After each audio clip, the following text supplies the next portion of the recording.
Dan untuk membahas lebih lanjut terkait dugaan pembalakan liar yang bisa saja menjadi salah satu faktor parahnya bencana yang menerjang wilayah Sumatera, kita telah terhubung bersama penasihat ahli Kapolri, Irjen Pol Purnawirawan Arianto Sutadi. Pak Arianto. Selamat sore, Pak Arianto. Selamat sore, Mbak. Baik, Pak Arianto, kalau bisa disampaikan pada kesempatan ini kemarin, apa saja yang ditekankan oleh Kapolri dalam pertemuan bersama dengan Menteri Kehutanan soal adanya dugaan pembalakan liar di balik bencana yang melanda Pulau Sumatera, Pak? Ya, itu secara singkat ya, itu kemarin banjir itu kan diakibatkan oleh karena yang nomor satu karena curah hujan yang terlalu tinggi ya, over sekali, dan yang kedua daya serap daripada tanah di sana itu sudah tidak memenuhi syarat karena terlalu banyak yang ditebangin gitu. Jadi banjir kemarin itu bisa disimpulkan bahwa ini akibat daripada terjadinya penebangan liar yang ada di hutan-hutan situ. Nah, oleh karena itu kemarin sepakat ya dari Pak Kapolri itu waktu rapat itu sama dengan BMKG dan semua yang terlibat itu untuk menelisik kira-kira dilihat dari foto satelit kan kelihatan itu. Sementara yang kemarin saya dapat laporan dari yang ikut rapat itu yang banjir bandang itu terjadi itu terutama di daerah di mana banyak sekali logging yang kintir hanyut. Itu hanyut kemudian menutup jembatan sehingga semacam kayak bendungan gitu dan itu meludaklah ke samping-samping itu. Nah dari kayu-kayu itu kan macam-macam itu, ada kayu yang lama, ada yang kayu yang baru gede-gede itu. Nah itu menunjukkan bahwa ini kayu itu hanyut ya akibat daripada tebangan-tebangan yang liar yang terjadi sana. Itu kira-kira yang akan didalami, jadi kita patut berasumsi ya, atau berhipotesa bahwa ini akibat daripada penyalahgunaan pengelolaan hutan itu tadi ya, sehingga mengakibatkan terjadinya banjir ini. Maka polisi dalam hal ini kan membentuk satgas, ini nanti akan melacak kembali aluran daripada banjir itu, dan kemudian kemarin sudah didapat tuh, ada kurang lebih 7 perusahaan di situ, yang di sekitar di mana banjir sangat parah itu. Dan itu nanti pasti akan ditelisik itu. Mulai dari perizinannya usaha di situ, kemudian pelaksanaannya, misalkan ya kalau seperti mau buka lahan sawit itu kan harus ada aturannya. Tapi ini diduga ada pembukaan lahan sawit yang hanya dibakar, kemudian tidak ditimbun itu. Itu sehingga menimbulkan kayu-kayu di luar mudah sekali hanyut.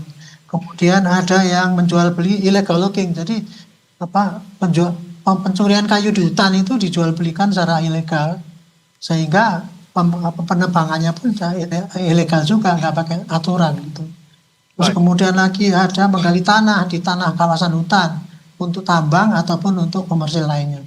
Jadi kira-kira modus itu sekarang lagi didalami untuk menentukan kira-kira siapa yang terlibat guna untuk mencegah kelanjutannya itu jangan sampai ini terjadi lagi.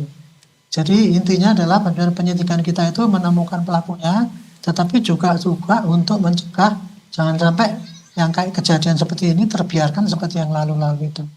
Kira-kira itu yang bisa saya sampaikan. Baik, Pak Arianto, sampai akhirnya pembentukan Satgas khusus ini, apakah sudah ada temuan-temuan konkret di lapangan? Setidaknya nama-nama yang telah dicatat oleh pemerintah dan juga Polri sehingga kemudian tim Satgas ini harus dibentuk dan harus bergerak cepat. Apa saja temuan itu, Pak Arianto? Ya, itu tadi saya sampaikan ya. Kemarin ada rapat koordinasi oleh Satgas itu dan kesimpulannya ya itu tadi sebab banjir itu kenapa? Itu yang menerangkan kan dari dari instansi yang terkait itu ya bahwa itu memang daya serap tanah yang sudah nggak mencukupi dan kemudian curah hujan yang memang sangat ekstrim waktu itu.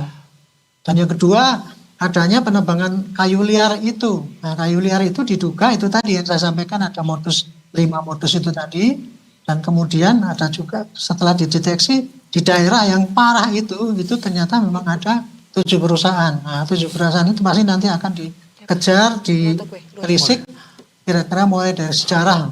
Pak Arianto, tapi apakah sudah ada daftar nama-nama atau dugaan pelaku yang sudah dikantongi oleh pemerintah maupun Polri sehingga apa yang dilakukan oleh Satgas khusus ini hanya untuk menginvestigasi, membuktikan bahwa terduga pelaku ini benar melakukan pelanggaran di sana? Atau masih mencari tahu siapa saja pelakunya?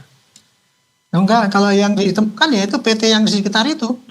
PT yang di sekitar itu kan gampang itu terdaftar di situ Pak. Tinggal dilihat siapa yang manajernya atau siapa yang ada di situ, kan nanti dilacak kan seterusnya. Ditanya mereka bagaimana sejarahnya mengelola hutan itu, bagaimana mereka mengelola perkebunan itu.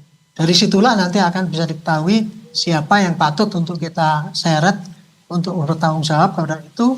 Dan nanti supaya bisa kita menentukan seandainya itu kan tidak hanya dipidana saja kan, pasti nanti akan dikenakan untuk ganti rugi dan sebagainya. Mereka lah akan menanggung akibat semua itu gitu. Kira-kira itu. Baik, nah Pak Arianto, kami sudah sempat juga melakukan beberapa wawancara, baik itu dengan BRIN ataupun dari BMKG dan beberapa instansi terkait mengenai soal bagaimana sebenarnya kalau ditangkap melalui citra satelit terkait dengan kondisi di Pulau Sumatera, apalagi dikaitkan dengan deforestasi yang terjadi. Nah, apakah terkait dengan data ini Polri juga sudah mengantongi dan daerah mana nih Pak dari Sumatera Barat, Sumatera Utara, dan Aceh yang paling tinggi laju deforestasi atau yang paling parah dari hasil pemeriksaan? Iya, saya kemarin dikasih tahu ya itu. Ada 7 perusahaan itu ya, di sekitar tempat yang paling parah, di daerah Sibolga atau apa tadi disebutkan saya lupa namanya ya. Tetapi intinya daerah itu paling parah ya, di antara semua yang terjadi ini. Kenapa parahnya itu? Itu karena itu tadi yang saya ceritakan. Di daerah itu banyak sekali tebangan-tebangan yang hanyut dan kemudian masuk ke dalam sungai. Dan sungai itu ada jembatan.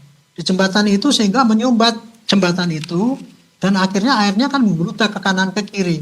Nah itulah sehingga terjadi banjir yang paling parah dari semua itu. Nah, setelah dilihat dari citra satelit itu di situ ada 7 perusahaan yang terkait tadi. Saya tidak merinci nama-namanya, tapi di situ ada perusahaan itu. Itu nanti pasti akan jadi sasaran itu untuk sementara ya untuk daerah yang terparah itu.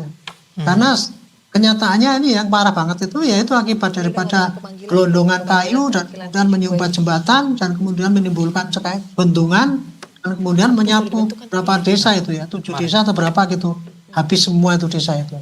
Kira-kira itulah yang terjadi sementara ini temuan yang awal yang ditemukan daripada tim Satgas ini. Baik, kan Satgas sudah terbentuk ya Pak ya untuk menyelidiki, menginvestigasi persoalan ini. Ada 7 perusahaan yang disinyalir melakukan aksi pembalakan ataupun deforestasi yang menyebabkan peristiwa banjir bandang ini parah. Pertanyaannya, apakah tim Satgas juga sudah mulai menyusun kapan pemeriksaan penggalian keterangan awal terhadap 7 perusahaan ini akan dilakukan? Saya tidak tanya sejauh itu ya. Tetapi yang jelas dia sebenarnya punya data awal, kira-kira titik mana yang perlu ditelusuri. Tetapi ini kan sekarang baru pendalaman dulu kepada bukti-bukti awal yang ada gitu. Supaya kita kalau nanti manggil orang itu, kita tidak nanak-nunu, artinya itu tidak meraba-raba gitu. Jadi kita langsung sudah tahu inilah kejadiannya kayak gini, tinggal kepada yang bersangkutan nanti akan ditanya dan itu akan memudahkan penyidikan gitu.